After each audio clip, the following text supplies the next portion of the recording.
Happy Wednesday, WCW. It's basically my favorite day of the week. Thank you guys too, by the way, for always being so supportive.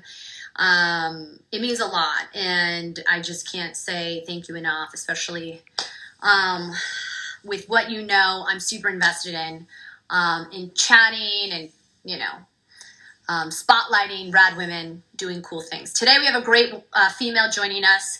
I am rocking Gym Plus Coffee. They are a sponsor of the show. Get 20% off. I live in their gear. I live in it. I don't live in anything else but Gym Plus Coffee. I love you, Jill. Get 20% off using the code WCW20. And try their stuff out. They're sustainable. I love their messaging. They invest in a lot of women events, a lot of women athletes. So I always think that that's really cool that companies take the time to invest in content that is supporting other really great women. Hi, Monique jumping on. Anyways, so today we have a great guest. Her name is Lindsay McCormick. She is a CEO. She is a TV host, and I'm really excited to have her jump on. Let's see, did she request in yet? Okay, me and my technology. Hopefully we'll give her a minute or so to try to jump in. There she is. There's Lindsay. But I love this girl, this woman. She is someone who I have known for many years. We were connected through a very good friend from USC, and hopefully we're going to get her on because she's somebody that I've looked up to, I've loved as another female who is, hi! Hi! How are you? I'm so good. How are you doing? I'm good. I hate that Instagram doesn't give us the option to see what is in our frame. I'm making sure that the dog toys, everything are out of the frame. Hide all the dog toys, hide the dogs. I have to put my dogs upstairs because they always just somehow, whenever the mailman comes, it's like Armageddon in my house. So, but thank you so much for taking the time to chat with me today. You're somebody that I have loved, admired, looked up to for many years. We've known each other. How long has it been now? 15 years or so? Oh gosh. College, maybe? I think it was right after college when we both got into the industry. Right. Through friend Laura Lane. I know. Shout out to Laura Lane, lives in Brooklyn. She's an author, baddie mom, mom of two. I don't know how she does it all. I don't know. But she's amazing because she loves putting women together, and that's like my favorite thing ever is supporting women, communicating with women, and doing things that I feel like women right now more than ever feel like we put a lot of pressure on ourselves to show up and perform, and it's been a tough couple of years. Let's just be honest. You're a sports broadcaster, but you're also a business. You also kind of do business too, right? You have business ventures as well. Yes, and especially during the pandemic, I've had to really pivot because for a while sports were shut down and we didn't have that, and I really shifted my focus into helping these businesses that I was lucky to invest in, whether that was through the Entrepreneur Elevator Pitch Show or just investments I had found on my own. So that was kind of how I spent my time work-wise during the pandemic, was helping these companies navigate COVID and try to make it alive. A lot of businesses weren't as lucky. Yeah, I'm sure. Well, and I think that that's so amazing and empowering that that's something you wanted to focus on because it was so slow for our industry. I was watching like beer pong on ESPN. Like that's how bad sports got. Like we were desperate. We were like ESPN2 was doing like beer pong tournaments or cornhole tournaments, I think it was. So it was desperate times during COVID, that's for sure. And I love that you had to figure out how to navigate, how to pivot. I think all of us were kind of like, how long is this, like we're being told it's a month. Okay, now it's 2 months. Like, is there an end in sight? How long are we juggling here, right? Did you feel that kind of anxiety at all? Felt a lot of anxiety in general. I'm not sure where it was stemming from, but so my situation was a little different. Right when I had gotten diagnosed with an autoimmune disease 3 weeks before we locked down for COVID. So I was trying to use that time to figure out, is it safe to go into doctor's offices? A lot of the doctor's offices were shutting down, trying to figure out the same thing. I was trying to figure out my own body and condition, and then we have this virus that's coming out of nowhere, and we don't know much about it at the time. And so on one hand, there was a lot of anxiety around the virus itself, my physical state, and then on the other hand, it was kind of a breath of fresh air because I didn't have to quit my jobs at the time. I didn't have my boss, hey, I'm in bed for 3 months with this virus and I can't come in. And whatever virus I got led to an autoimmune disease, which I was already borderline from. And next thing, so that time for me was a time to figure stuff out and to figure out, what do I really want to do? And is this the right industry for me still? Can I physically do my job anymore? And it was complex. It wasn't just, oh, I can't work right now. There were mixed emotions. Oh, that I feel that so much because I think as I've gotten older, dealing with the pandemic, losing a dad to cancer, health is another element of anxiety. I mean, forget the fact that my identity, we discussed this before, I love my job. I love what I do for work. And so I think sometimes I get really enmeshed with my job and then who I am. So you definitely don't want your identity to be your job, but sometimes you can't help it. You become attached and enmeshed in that. But then to have the element of the health, so you don't know what is going on. You don't know, sports isn't on TV. We're watching cornhole tournaments. And then, 3 weeks before the craziest time our generation will ever experience, I hope it doesn't get any worse, you found out about this autoimmune disease that I remember, hey, let's get lunch, let's get coffee. And you're like, I appreciate the invite. It's not you, it's me right now. And I didn't take it personal. Of course, I would want to see you all the time.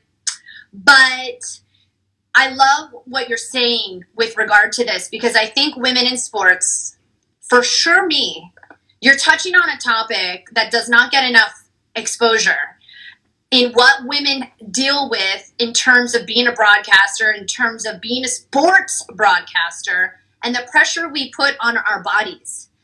And it was something that I discovered too during the pandemic, that I realized, wait, I'm abandoning my body and the health of my body. Like the days that maybe I'm feeling a little sluggish or maybe I need to relax or rest, I'm chugging espressos, coffees, and I'm totally abandoning my body for the sake of my job. Yeah. I mean, that's a real thing that people maybe on TV don't understand. And unless you're like a female who always has to contort to fit the narrative, especially in sports broadcasting, we don't realize the sacrifice our health takes in many respects to show up in the professional world, right? What's that saying? If you don't pick a rest day, your body will pick the rest day for you. And I think we're taught as women in a male-dominated industry that you just have to go above and beyond no matter what. And that, for both of us, it sounds like, was just ignoring those check engine lights as they would go off. And for me, I think I really realized that I was starting to have health issues. Ironically, it was the last time the Rams were in the Super Bowl. And when they played the Patriots and we were in Atlanta, and I gave myself an extra rest day to travel. And then I thought, okay, I'll go stock up on healthy foods at Whole Foods. I'll have snacks with me all the time. I'll get adequate rest so that those 5 or 7 days or you're pushing through Super Bowl week, I won't have to sleep. I'll just be able to work. And I think it was maybe day 2, my body was like, no, we're not doing this. And so I had to call my boss and say, I can't even get out of bed today. I don't know what's wrong with me. Like, I said, my legs are going numb, my hands are going numb, my circulation's off. I said, I feel like I have a flu. Like, I don't know what's wrong. And of course, like he's like, okay, take a nap and then just come in later, which for a boss to be that understanding is mind blowing to me. But I took a nap and I came in later. I still did not feel well, but I just kept pushing through it. Then I got home a week later and my body, like the wheels were just starting to fall off. And I think if I look back at my career in the past decade or so, there were so many check engine lights and I just kept blowing them and running on adrenaline and cortisol and thinking, you know what, like this is what we have to do as women to be taken seriously in this industry. And it's sad. It's so frustrating and mind-blowing because I think people don't understand it. And I also think people don't talk about it. I mean, I was drinking, like I said, loads of coffee. I was doing a morning show from midnight. We'd wrap at 7 a.m. And I don't even know how many cups of coffee. I was eating Cheetos because I was so hungry. I was craving sugar, like donuts galore. And my face was reflecting the stress I was putting on my body. Like I was adult acne through the roof. I mean, it was not, I feel bad for the makeup artist that had to work around all the stuff that was going on, but it was my body speaking up. And I'll add this one step further that I think people at home don't realize the sacrifice female sports hosts, broadcasters go through is you're absolutely right. What women have to deal with because we're trying to keep up with the momentum. You're at Super Bowl week. That's like networking opportunity galore. This is like your space. This is what you're doing. You're thriving. It's like entertainment, sports capital of the world. I lose my voice every Super Bowl week because I'm like having a great time, but my body's like, pass, no thanks, take a time for rest. And what I was saying, taking it one step further, is I will exhaust my body to depletion because I think in broadcast you don't realize if we take days and time and weeks off, you're naturally insecure of being replaced, right? Oh no, I'm taking a day off. Then someone fills in for me or someone fills your shoes. And everybody in this business does not want to get like replaced unless they're ready to just say, hey, you know what? Passing the torch. I love what I do. Like I'll do my job as long as my body keeps telling me to do my job, but I enjoy it. And I think that I appreciate what you're talking about so candidly, because if you're not honoring your body is going to tell you it's time to wake up. In not a healthy, not a good way. And these fears that we have of being replaced, I don't think they stem from just out of nowhere. If I look at it, I have 2 specific examples. One where I didn't answer my email in time when I was working at ESPN, and I got replaced that day because they needed a fill-in. I didn't even have access to my email off campus. And I didn't answer my email that morning, and I got replaced on a show. And then another example was when I was working at Comcast Sportsnet in Portland. I had a boss who, and anyone that was working at that time would vouch for me on this one. He was a monster, and he's not there anymore, which is why I can say this, but he would parade women by my studio window mid-show, just like new women in and out. And I don't know if he was trying to show me like, look, you're replaceable, so constantly bring your A game. And I mean, I can't believe I'm saying this out loud now. I'm still in shock that was a thing. But that's the reason why we as women feel replaceable. Absolutely. And of course you're going to have PTSD. I mean, That's the thing that I think people at home don't realize. When we're doing our job, we must be so focused. We must compartmentalize all the stuff that's going on at home, our health stuff, to perform and do the job that we love so much. Like at the end of the day, Linz, you're so good at your job because you're present, you listen well, you're naturally curious, you're gorgeous, whatever. All of those things, I think, embodies someone that we just want to be appreciated. And I think because we feel so fortunate we're getting the ticket to be invited to this like limited male dominated table, which is changing now, by the way. And I'm so grateful. And I have to tip my cap to the men that in solidarity give women like that. They're not strapped by their egos. They want females to like be a part of it. And I appreciate that. And there's more men like that than yeah. Abundance, like have the abundance, like there's room for everybody. And I think if we can have a better understanding of what the woman sacrifices to be able to show up when she's not feeling good, maybe that time of the month, but she's putting that on the back burner because she wants to do her job, she wants to be taken serious. We were talking offline how much preparation it goes into work, because if we say the name wrong, but our male co-host says the name wrong, who's the one that looks like they don't know what they're talking about? It's the female.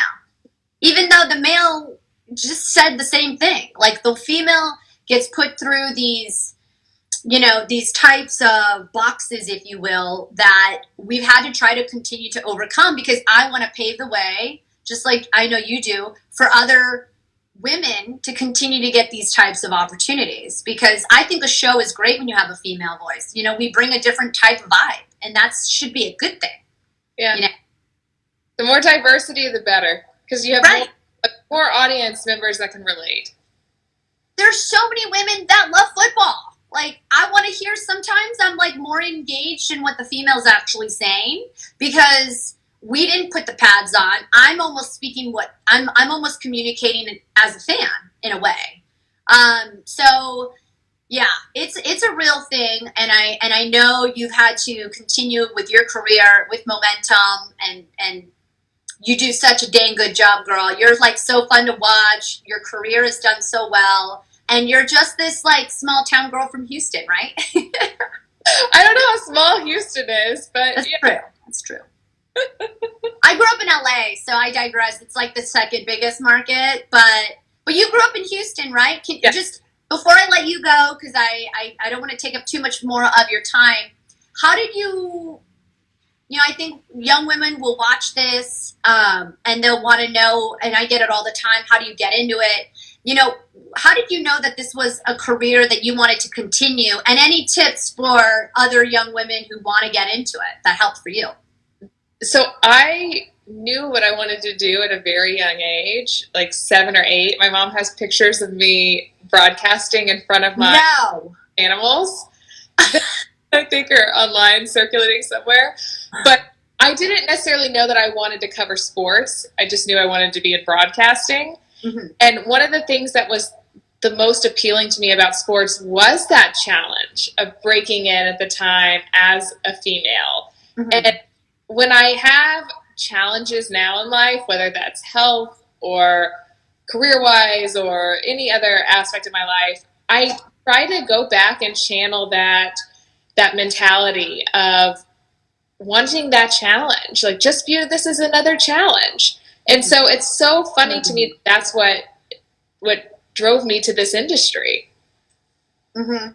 Yeah, because it's you look at someone like you, and you didn't play pro football, but you can go toe to toe with these athletes and bring out a certain, perspective. And that's what I love about the job, is this innate curiosity of like, who are you? I mean, that's why I do this. Like, I'm always, I bug you. I'm always curious how you're doing. Sometimes I stalk you on Instagram and you're always looking so fly. And one of the things that I love that equals the representation I see on social media is your heart. You're just such a loving person. And I remember how good I felt when I was around you. And I feel like how you can dictate a good friend is, do you trust yourself when you're with that person? Do you feel loved and cared for by that person. And you've always been that way for me. And really quickly, John Barbs, I love this guy. He said the whole "you have had to play the game to understand" is regurgitated and lazy. John, thank you. You're absolutely right. Agree. Check. You're right. It's true. You don't. Like, we want representation at the end of the day, right? Like, there's so many diverse young people. They just want to see who they are represented on TV. Yep. And no one does it better than Lindsay McCormick. If people want to learn more about you, how do they find you? You can find me on my Instagram at Lindsay McCormick Sports, and I feel like in this day and age, all the social media platforms are aligned. So Yes. Yeah. find you through. You just find her on Instagram. She's here. Can't help but love her. Lindsay, thank you for taking the time. Like, this was such a great conversation that I think doesn't get discussed enough. So I appreciate you were honest, open, and girl, I look up to you so much. Thank you. I can say the same for you. You've been such a great friend and are amazing on camera. I mean, you are the epitome of hard work in this industry, and you've taken jobs that the hours are just outrageous, and I don't think I could have ever done. So kudos to you, and I love you so much, Erin. I love you. We're going to get through the rest of this pandemic, and then we're going to have a good lunch because we need it. Okay? Have a good week, my love, and I'll see you soon. Thank you. Bye, Lindsay. Bye.